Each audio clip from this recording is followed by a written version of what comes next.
Hi friends, मैं राजेश आप सभी को आपके अपने YouTube channel unique math with Rajesh पर स्वागत करता हूं। आज हम सब क्लास 10th एनसीईआरटी मैथ के chapter number 3 linear equation in two variable के दूसरे वीडियो पर चर्चा करेंगे। इस दूसरे वीडियो में क्या होगा डियर, आपको एक्सरसाइज ए पर चर्चा किया जाएगा करेंगे। और इसमें क्या होगा, इस 3A में क्या होगा, आपको ढेर सारे स्टेटमेंट दिए होंगे। इसमें क्या होगा, सारे स्टेटमेंट दिए होंगे और उस स्टेटमेंट को आपको क्या पढ़ना है, करना है, केयरफुल्ली रीड करना है और फिर आपको उसको इक्वेशन के फॉर्म में जनरेट करना है। और जब वो इक्वेशन के फॉर्म में जनरेट हो जाएगा तब आपको क्या करना है, उसको ग्राफ के फॉर्म में कन्वर्ट करना। तो दो चीज़ें करना है आपको, स्टेटमेंट से आपको बीजगणितीय रूप में फॉर्म में करना पड़ेगा और इसके बाद उस बीजगणितीय रूप को आपको ग्राफीय रूप में व्यक्त करना होगा। दो काम करना है, ठीक है।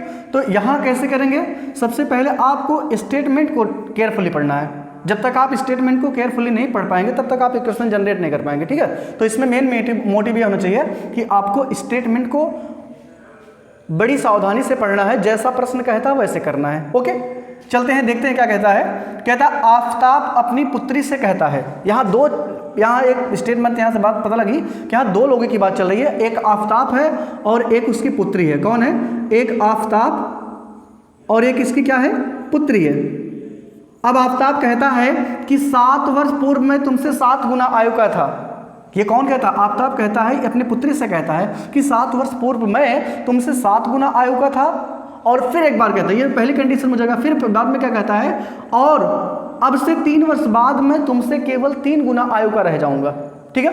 तो सबसे पहले आपको क्या करना पड़ेगा, अब हमें पता नहीं दोनों की आयु कितनी है, आफताब की उम्र कितनी है और उसकी पुत्री की उम्र कितनी है, हमें पता नहीं बिल्कुल, आई डोंट नो एनीबडी, ठीक है। तो यहां से मान लेंगे, माना आफताब की उम्र क्या मान लेंगे आप, माना आफताब की उम्र x मान लेंगे और उसकी पुत्री की आयु कितना मान लेंगे, y।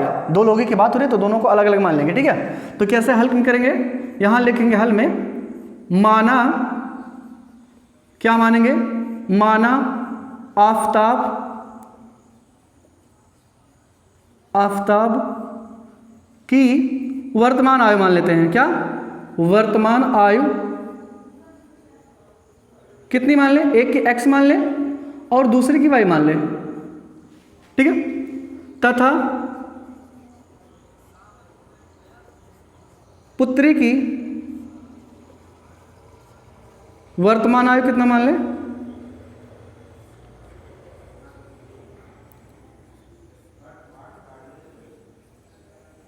ओके। बड़ी सिंपल सी बात है। अगर दो लोगों की चर्चा हो रही है तो दोनों में हम एक को x मान लेंगे, एक को y मान लेंगे, ठीक है। आफताब और उसकी पुत्री की बात हो रही है तो हमने आफताब की उम्र क्या मान ली, x मान लिया डियर, और उसके पुत्री की वर्तमान जो है वो क्या मान लिया, y। कितनी बात सुन। अब चलिए यहां लिखेंगे प्रथम शर्तानुसार। क्या, प्रथम शर्तानुसार।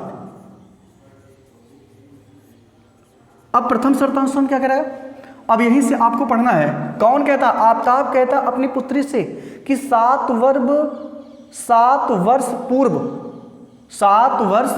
पूर्व, यहां वर्ष रहेगा, 7 वर्ष पूर्व मैं तुमसे 7 गुना आयु का रह जाऊंगा। अच्छा बताइए, अगर दोनों की वर्तमान आयु x वर्ष है तो 7 वर्ष पूर्व आफताब कितने वर्ष का हो जाएगा, 7 वर्ष पूर्व आफताब हो जाएगा x-7। आपको हमने बता रखा है कि अगर आपको पूर्व की आयु फाइंड करना है तो उसकी वर्तमान एज में से उतना घटा दीजिए।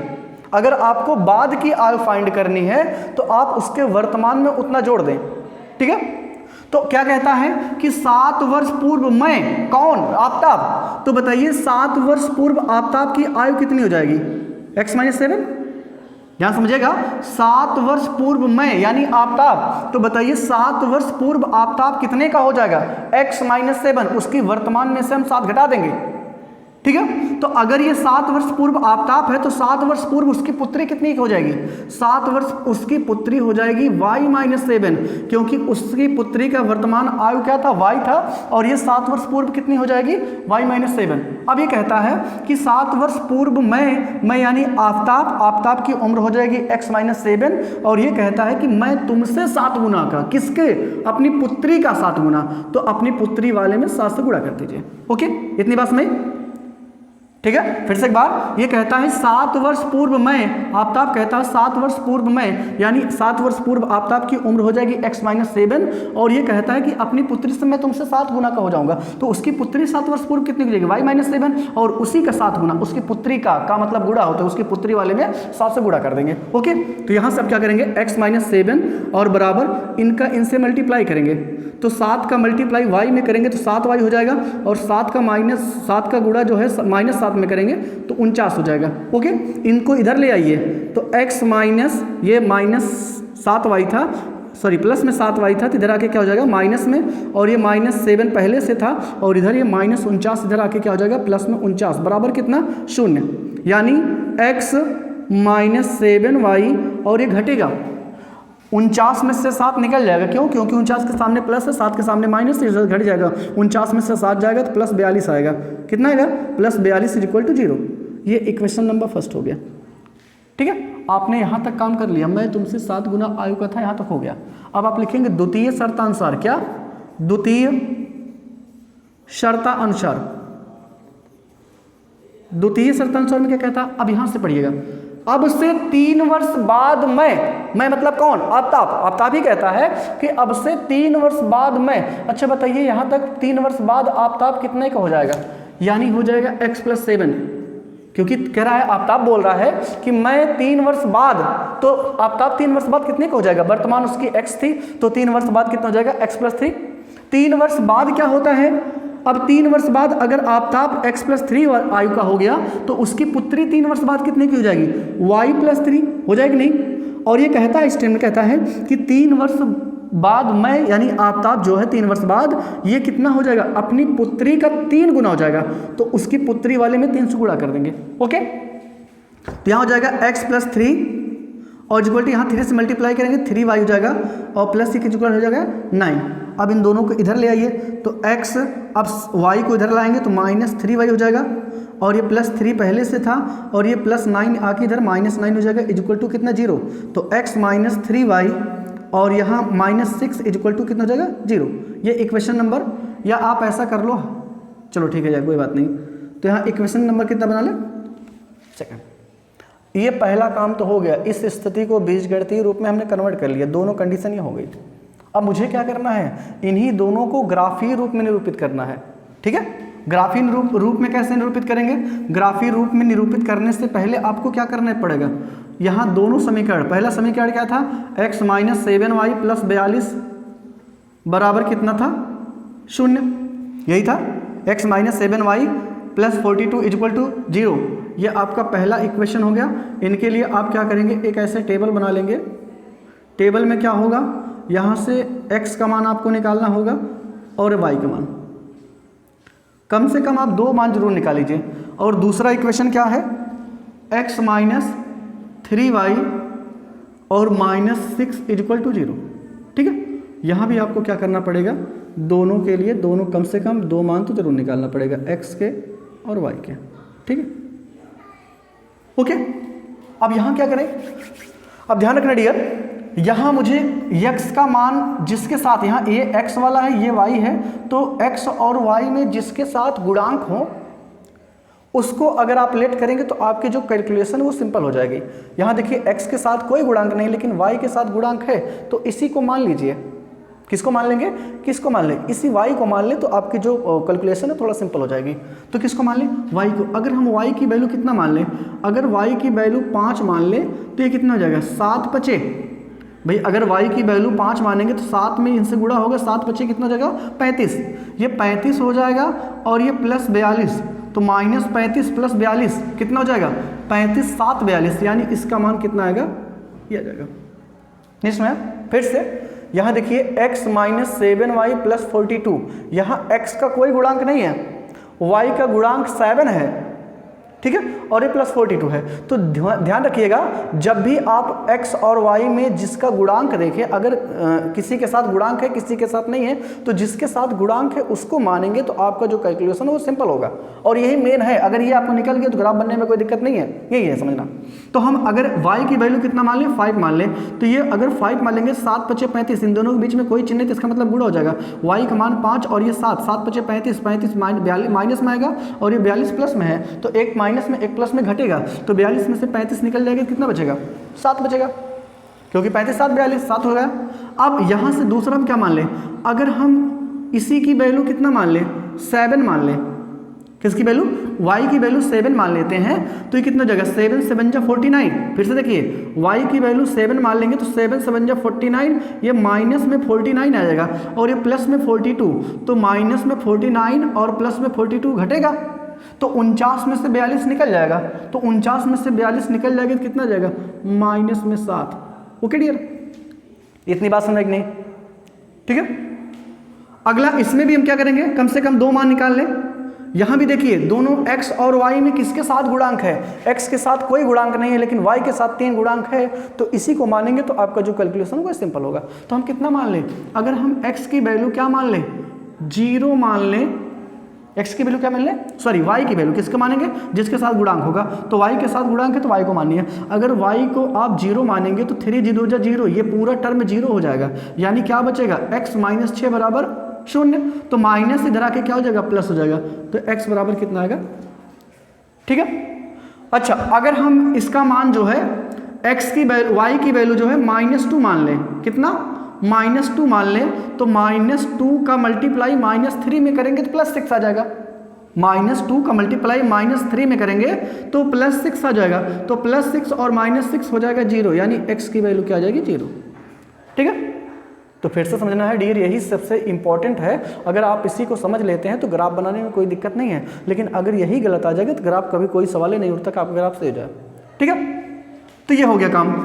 अब यहाँ से क्या करेंगे, जब ये मिल जाएगा तब आपको क्या करना है, ग्राफ की कॉपी ले लेना है, ठीक है। ये ग्राफ हम तो ऐसे बना रहे हैं, आप ग्राफ की कॉपी में बनाइएगा। ये ग्राफ की कॉपी ले लेना है और ग्राफ की कॉपी में एक आप हॉरिजेंटल, ये इसे हम हॉरिजेंटल लाइन कहेंगे, इसे वर्टिकल लाइन कहेंगे, ठीक है। इसको आप क्या लेट कर लेंगे, एक्स अक्ष लेट कर लेंगे, ठीक है ना। इसको क्या बनाएंगे, एक्स अक्ष, और इसको क्या बनाएंगे, वाई अक्ष। ओके, ये दोनों अक्ष एक दूसरे को जहाँ काटते हैं उसको हम क्या बोलते हैं, मूल बिंदु बोलते हैं। क्या बोलते हैं, मूल बिंदु।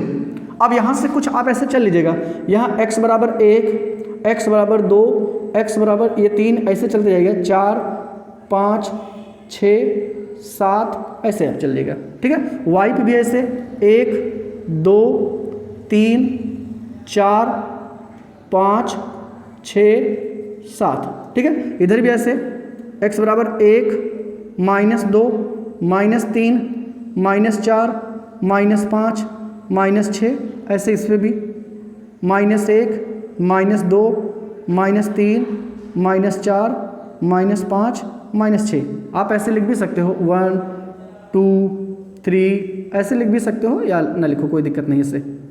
इतनी बात समझ में आई आपको। ये आपको ग्राफ की कॉपी भी बनाना है। ओके, चलते हैं, अब पहले इसको बनाते हैं। इसका मतलब क्या हुआ कि x का मान 7 और y का मान 5 है।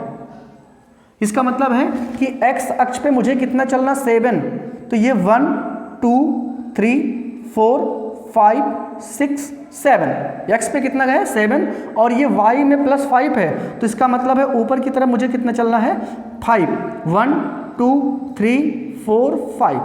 फिर से एक बार समझिए, ये x वाले में क्या है, +7 है, तो इसका मतलब है हॉरिजेंटल, ये x अक्ष है, तो हमें 0 मूल बिंदु से मुझे दाहिनी तरफ जाना है, 7 खाने, 1 2 3 4 5 6 7, और y अक्ष पे मुझे ऊपर की साइड कितना जाना है, 5, तो 1 2 3 4 5। अब इनको ऐसे आप वहाँ ग्राफ में देखेंगे तो ऐसे लाइन बनी होगी ऐसे, ठीक है, लेकिन यहाँ नहीं बनी है तो हम इसको ऐसे ड्रॉ कर लेते हैं, ठीक है, ऐसे ऐसे डॉटेड ड्रॉ कर लेते हैं,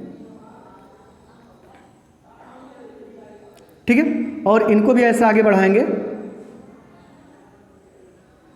इन दोनों को आगे बढ़ाने पर दोनों एक दूसरे को जिस बिंदु पर प्रच्छेद करेंगे, ये दोनों एक दूसरे को जिस बिंदु पर प्रच्छेद करेंगे वही बिंदु क्या होगा, वही होगा 7, 5, ठीक है। ये बिंदु कितना हो गया, 7, 5, इसका मतलब है x अक्ष में 7 गए और y अक्ष पे कितना गए 5।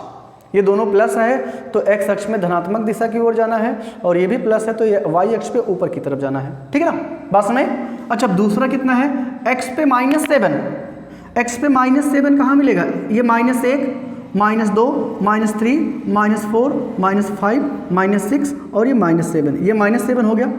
ठीक है ना, ये -7 हो गया और y पे +7, तो इसका मतलब है क्या बन जाएगा, ये बनेगा +7 कहाँ मिलेगा, ये 1 2 3 4 5 6 7, तो इनको ऐसे आगे बढ़ाइए,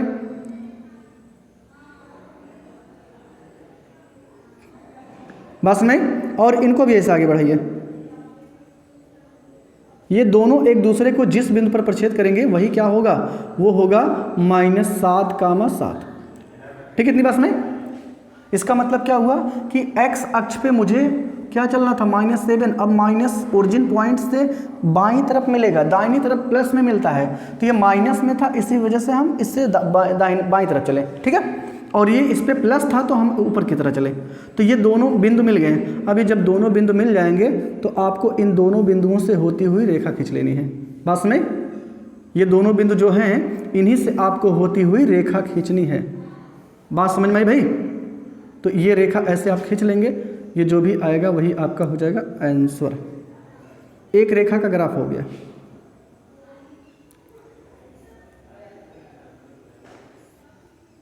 ठीक है, तो ये जो ये ग्राफ मिला है वो किसका है, वो आप यहाँ लिख देंगे कितना है, x - 7y और ये +42 बराबर कितना था 0, ये इसका हो गया। एक का ग्राफ मिल गया। बस में ये जब आप उस पर पटरी से बनाएंगे, ग्राफ पे बनाएंगे तो आपका ये अच्छे से बनेगा। बस में इतना। अगला है ये x पे 6 लिखा है, तो इसका मतलब मुझे x पे 6 चलना है प्लस में, 1 2 3 4 5 6, ये हो गया। और y पे 0, इसका मतलब पहला बिंदु मेरा क्या हो जाएगा, ये हो जाएगा 6, 0। x पे 6 चलना है, y पे चलना ही नहीं क्योंकि 0 है। अच्छा दूसरा बिंदु क्या है, ये है 0, x पे 0, x पे चलना ही नहीं है, y पे -2, अब -2 जो मिलेगा वो ऊपर तरफ नीचे की तरफ। ठीक है, तो 1 और ये 2, ये बिंदु क्या होगा, वो होगा 0, -2। ठीक है, अब इनसे होती हुई रेखा खींच दीजिए आप। ठीक है, ये जो रेखा खींचेंगे वो दूसरे वाली रेखा की ग्राफ हो जाएगी। बात में ये हो जाएगी इसकी, तो इसका भी हम नाम दे देंगे, क्या है इसका नाम, 3x क्या था इसका नाम, x - 3y और -6 बराबर 0। ठीक है, तो ये हो गया इसका आंसर। दोस्त समझ में आया, तो इतना काम करना है। फिर से एक बार समझ ले, पूरे सेंटेंस को आपको बड़ी सावधानी से पढ़ना है। फिर उसमें से दो लोगों की बात हो रही होगी, कभी कहेगा अंशहर, कभी कहेगा पिता पुत्र, कभी कहेगा राम और श्याम, कोई दो की होगी, तो एक को आपको x मान लेना, एक को y मान लेना है। और इसके बाद जैसे जैसे आपका प्रश्न कहता है, जैसे जैसे आपका कथन आपसे कहता है, वैसे वैसे आप करते चले जाइए। 2 क्वेश्चन बनेगा, वो आपका बीजगणितीय फॉर्म हो जाएगा और उसके बाद उस बीजगणितीय फॉर्म से आपको ग्राफ खींचना होगा। बस में चलते हैं प्रश्नावली का दूसरा प्रश्न। कहता है 2 किलो सेब और 1 किलो अंगूर का मूल्य किसी दिन 160 रुपये था। 2 किलो सेब और 1 किलो अंगूर का दाम किसी दिन कितना था, 160 रुपये था। 1 महीने बाद 4 किलो सेब और 2 किलो अंगूर का दाम कितना हो जाता है, 300 हो जाता है।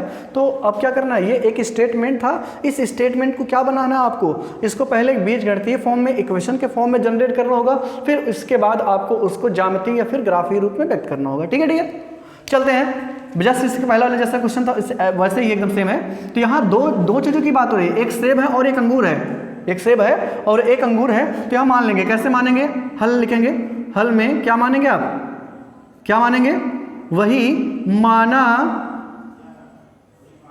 1 केजी सेब का दाम, सेब का मूल्य कितना, सेब का मूल्य कितना मान ले, मूल्य मान लेते हैं x रुपए।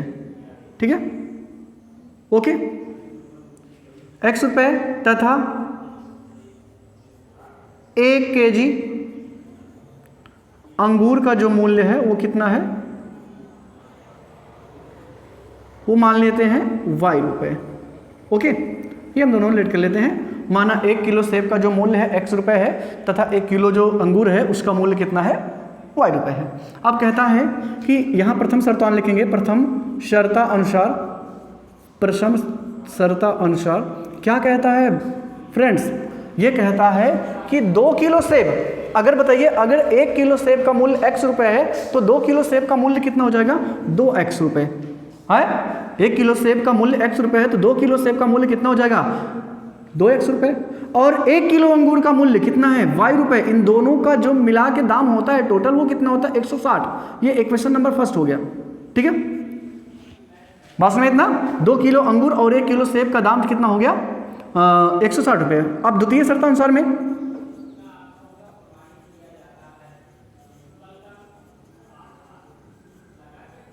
ठीक है, द्वितीय शर्त में क्या कहता है आगे, 1 महीने बाद 4 किलो सेब और 2 किलो अंगूर का दाम जो है वो 300 हो जाता है। यानी 1 महीने बाद जब देखा गया तो अब बताइए 1 किलो सेब का मूल्य अगर x रुपये है तो 4 किलो सेब का मूल्य कितना हो जाएगा, 4x। नहीं बस नहीं, जैसे आपसे कहा जाए कि 1 किलो सेब का दाम 50 रुपये है तो 2 किलो का दाम हो जाएगा 50 गुणे 2 ना, यानी 100। अगर 3 किलो सेब का मूल्य पूछा जाए 50 गुणे 3 150। अगर 4 किलो सेब का मूल्य पूछा जाए जितना किलो सेब हो और जितने रुपए पर केजी हो उससे में गुणा कर दीजिए, तो 4 किलो सेब का मूल्य कितना हो जाएगा, 4x। और 2 किलो अंगूर 1 किलो अंगूर का दाम y रुपये तो 2 किलो अंगूर का हो जाएगा 2y।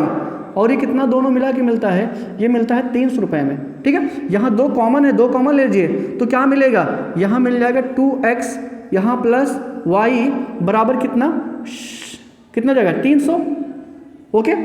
अब इधर ये गुणा इधर के भाग हो जाएगा, यानी 2x plus Y equal to 3/300/2, यानी 2x प्लस वाई बराबर कितना हो जाएगा 150। ये इक्वेशन नंबर कितना हो गया, सेकंड। बस नहीं, अब ये तो आपका ये इस फॉर्म में जनरेट हो गया, आपने इसको बीजगणितीय रूप में फॉर्म में कन्वर्ट कर दिया, एक काम आपका हो गया। अब दूसरा काम के लिए क्या करेंगे, इसको आपको ग्राफीय रूप में निरूपित करना है। तो जब भी आपको ग्राफीय रूप में निरूपित करना है तो पहले क्या करेंगे, दोनों को लिख लीजिए। पहला इक्वेशन क्या था, 2x प्लस वाई बराबर कितना था, बराबर था 160। ओके स्टूडेंट, सुनना है बच्चा।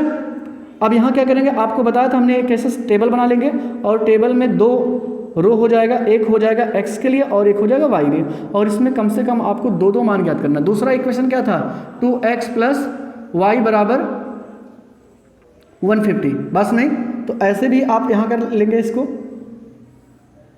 एक हो जाएगा x और एक हो जाएगा y यहाँ पे, ठीक है ना। तो चलिए पहले इसमें हम सोल्यूशन फाइंड कर लेते हैं। यहाँ क्या करना पड़ेगा, यहाँ देखिए दोनों में x और y के साथ किसके साथ गुणांक है, x के साथ गुणांक है, y के साथ गुणांक नहीं है। तो हमने कहा जिसके साथ गुणांक हो उसको अगर आप मानने का प्रयास करेंगे तो आपका कैलकुलेशन है जो सिंपल हो जाएगा। तो किसको माने, यहाँ x को माने। अगर बताइए x को हम कितना मान लें, अगर x को 40 मान लें या 50 मान लें, अगर x का मान 50 मान लें तो 50 दूना 100। ध्यान रखिए इनके बीच में अगर कोई चिन्ह नहीं तो इसका मतलब गुणा है, तो x का मान 50 मानेंगे तो 50 दूना 100 हो जाएगा। 100 इधर प्लस इधर आके माइनस हो जाएगा, यानी 160 में से 100 निकल जाएगा तो केवल क्या बचेगा, y का मान 60। इतनी बात समझ नहीं, फिर से एक बार समझो, हमने x का मान अपने तरफ से मानना है, दोनों में से किसी का मान अपने तरफ से मानना है और उसको रखने पर जो दूसरा मान आएगा वो आंसर हो जाएगा, फिलअप करा जाएगा, ठीक है। तो x को हम मान लिए 50, अगर 50 x को मानते हैं तो 50 दूना 100। अब 100 जो है इधर प्लस था, इधर आके क्या हो जाएगा माइनस, यानी 160 में से जब 100 निकल जाएगा तो केवल 60 आएगा, y का मान कितना जाएगा 60। अब अगर हम इसको क्या मान लें, इसको मान लें 70, किसको मान लें 70, x को मान लेते हैं 70 मान लें, तो ये 7 दूनी 14 मतलब 140 हो जाएगा। अगर x को हम 70 मान लें तो 7 दूनी 14 140 हो जाएगा, और 140 इधर प्लस इधर आके माइनस हो जाएगा, 160 में से 140 निकल जाएगा तो y का मान कितना आ जाएगा, वो आएगा केवल 20। इतनी बात समझ में आई कि नहीं। और ये वेरी वेरी मोस्ट इंपॉर्टेंट, अगर यही आपको नहीं आएगा तो ग्राफ आप कोई सवाल ही नहीं पैदा होता कि आप बना ले ग्राफ, ठीक है। अगर ये सही है तो 100% आपको ग्राफ बनेगा, तो इस पर आपको बहुत ध्यान देना है, ठीक है। चलते हैं यहाँ आपको दोनों में से x और y में से किसके साथ गुणांक है, x के साथ गुणांक है। जिसके साथ गुणांक हो उसी को आप ज़्यादा मानने का प्रयास करिए। तो किसको मान लें, इसको अगर हम 50 मान लें तो ये इसको 50 मान लेंगे, फिर यहाँ मान लेते हैं 50। तो बताइए अगर इसको 50 मानेंगे तो 50 दूना, इनके बीच में कोई चिन्ह नहीं तो इसका मतलब गुणा है, 50 और 2 का गुणा कर देंगे 100 हो जाएगा, 100 इधर प्लस इधर आके माइनस हो जाएगा, यानी 150 में से 100 निकल जाएगा तो केवल y का मान कितना आएगा 50। इतनी बात समझ नहीं आपको। अब इसके बाद इसका मान मुझे क्या मानना है, कुछ और मान लीजिए जो आपकी इच्छा कहे। इसका मान अगर हम 70 मान लें या 60 मान लें, जो आपकी इच्छा कहे, ऐसा नहीं जो हम मान रहे वही, जो आपकी इच्छा कहे वही मान सकते हैं। तो अगर इसका मान हम 60 मान लें या 70 मान लें तो 70 मान लेते हैं, क्योंकि हमने यहाँ मान रखा है 70 70 माइनस कोई दिक्कत नहीं है, 7 दूनी 14, 140 हो जाएगा, 70 दूना 140 होगा, इधर ये प्लस इधर आके माइनस हो जाएगा, यानी 150 में से 140 निकल जाएगा तो केवल 10 आएगा। इतनी बात समझ में आएगी नहीं आपको? फिर से एक बार समझ लीजिए, अगर हम 50 का मान x का मान 50 मानेंगे तो 50 दूना 100, इधर ये प्लस होगा इधर माइनस होगा, यानी 150 में से 100 को माइनस कर देंगे तो y का मान केवल कितना आएगा 50। बस नहीं। और अगर हम x का मान जो है वो 70 मानेंगे तो 70 7 दूनी 14, 140 हो जाएगा, और 140 इधर प्लस इधर आके माइनस हो जाएगा, यानी 150 में से अगर 140 जाएगा तो केवल कितना आएगा? वो केवल 10 आएगा। बात समझ आ रही ना? ये जब हो जाएगा तो आपको क्या करना है? ग्राफ खींचना है। ग्राफ कैसे खींचेंगे? सबसे पहले एक हॉरिजॉन्टल लाइन ड्रॉ कर लीजिए और एक वर्टिकल लाइन ड्रॉ कर लीजिए। हॉरिजॉन्टल लाइन को क्या बोलते हैं? हॉरिजॉन्टल लाइन को बोलते हैं एक्स एक्सिस, एक्स अक्ष, और जो वर्टिकल लाइन है इसको क्या बोलेंगे? वाई अक्ष। क्या बोलेंगे? वाई अक्ष। और इधर क्या होगा? एक्स डैश, और इधर होगा वाई डैश। ये दोनों अक्ष एक दूसरे को जहाँ काटते हैं उसको मूल बिंदु कहते हैं, और यहीं से चलना प्रारंभ करते हैं। ठीक है? अगर पॉजिटिव संख्या है, एक्स अक्ष पे चलना है तो दाहिनी तरफ जाएंगे, अगर नेगेटिव है तो बाईं तरफ चलेंगे, अगर वाई का मान जो है पॉजिटिव है तो ऊपर की तरफ चलेंगे, और ऋणात्मक संख्या है तो नीचे की तरफ चलेंगे। इतना बात आपको ध्यान रखना है। तो चलिए पहले इसको बनाते हैं। एक्स का अब यहाँ पहले हम यहाँ इसको कर लेते हैं, इसको मान लेते हैं 10। ध्यान रखना यहाँ इसको 10 मानना है, ये 10 और ये 20 और ये 30 ऐसे कुछ आपको लेट करना है, ये 40 और ये 50 ऐसे आपको मानते चले जाना है। ठीक है ना? अब y पे कितना मान ले? y पे ऐसे 10, यहाँ मान ले 20, और ये 30 मान ले, और ये 40 मान ले। ऐसे ऐसे भाई आपका ग्राफ होगा तो ग्राफ उसमें बना होगा, आपको बनाने की जरूरत नहीं है। यहाँ नहीं बनाना था तो इस वजह से बनाना पड़ा। ये -10 आएगा, ये -20 आएगा। फिलहाल माइनस में कोई संख्या है नहीं तो मानने की कोई ज़रूरत नहीं है। बात समझ रही ना? ऐसे आप डॉटेड कर लीजिएगा बस। ओके, इतनी बात समझ में आएगी नहीं आप सबको? ठीक है ना? अब आपको क्या करना? अब चलना है, मूव करना है। x पे 50, तो बताइए 10, 20, 30, 40, 50, ये x 50 मिल गए। और y पे कितना? 60, y पे 60 यहां मिलेगा। ठीक है? तो x पे 50 आपको चलना है ऐसे स्ट्रेट, x पे ऐसे आपको 50 चलना है ऐसे। ठीक है? ये दोनों, और ये इस पे 60, ये दोनों एक दूसरे को जहां काटेंगे वो बिंदु कौन सा होगा? वो बिंदु होगा 50,60। ओके, ये लाइन आपको खींचने की जरूरत है ही नहीं, बस हम तो ये इसलिए खींच रहे हैं कि दोनों एक दूसरे के कहाँ इंटरसेक्ट करती हैं, बस इतने से मतलब है। तो ये बिंदु क्या आ जाएगा? 50,60, यानी x पे 50 ये और y पे 60, इन दोनों को आगे बढ़ाने पर दोनों एक दूसरे को जहाँ काटेंगे वही क्या हो जाएगा? 50,60। और दूसरा है 70,20, तो इस पे और थोड़ा सा बढ़ा लेते हैं कि 70 यहाँ 60 हो जाएगा, फिर 70 हो जाएगा। ओके, ये 70 और ये 60। ठीक है ना? ये क्या था? एक्स अक्ष। अब 70,20, 70,20 का मतलब इस पे 70 चलना है और इस पे 20, ये x पे 70 है तो x पे 70 यहाँ मिलेगा, y पे 20 है तो इसका मतलब ये मिलेगा। तो कुछ ऐसे करेंगे तो यहाँ मिलेगा, ऐसे मिलेगा पॉइंट। ठीक है भाई? x पे ऐसे इसको बढ़ाएंगे, इसको ऐसे बढ़ाएंगे तो दोनों एक दूसरे को जहाँ काटेंगे तो वही होगा, वो हो जाएगा ये वाला पॉइंट। इतनी बात समझ में आई नहीं? ये आ गया 70,20। समझ में आई बात? x पे चला हमने 70 और y पे कितना चला? 20। दोनों एक दूसरे को आगे बढ़ाए तो जहाँ काटेंगे वही कामा हो जाएगा 70,20। अब इनसे होती हुई रेखा आप ऐसे खींच दीजिए, पटरी से ऐसे आप मिला के ऐसे रेखा खींच दीजिए। बात समझ रही ना? तो ये जो आएगा यही क्या हो जाएगा? आपका ये रेखा हो जाएगी। और ये किसकी रेखा है? जिस समीकरण की, उसका नाम लिख दीजिए। इस किसका समीकरण है? यहाँ लिख देते हैं, ये था 2x + y बराबर कितना? 160, ये इसका था। अब दूसरे को हम खींचते हैं, ये 50,50, 50,50 का मतलब x पे भी 50 चलना है, y पे 50 चलना है, तो दोनों इसको आगे बढ़ाइए और इसको भी आगे बढ़ाइए, तो कुछ यहाँ काटेंगे। x पे 50 आगे बढ़ाएंगे तो यहाँ जाएगा, और y पे 50 आगे बढ़ाएंगे तो यहाँ जाएगा। तो ये कितना हो जाएगा? ये हो जाएगा 50,50। इसका मतलब है x पे भी 50, y पे भी 50। ठीक है ना? अच्छा, दूसरा है 70,10, तो 70,10 का मतलब ये 70 है और ये 10 यहाँ मिलेगा, 10 यहाँ मिलेगा कहीं। ठीक है ना? ये क्या मिलेगा? 70,10। तो इसको हम क्या बना लें? ये 70,10। बात समझ में आ रही कि नहीं? x पे 70 और y पे कितना? 10। अब इनसे भी होती हुई रेखा इसे खींच दीजिए, ये। ठीक है? तो ये जो आएगा इस रेखा को हम क्या नाम देंगे?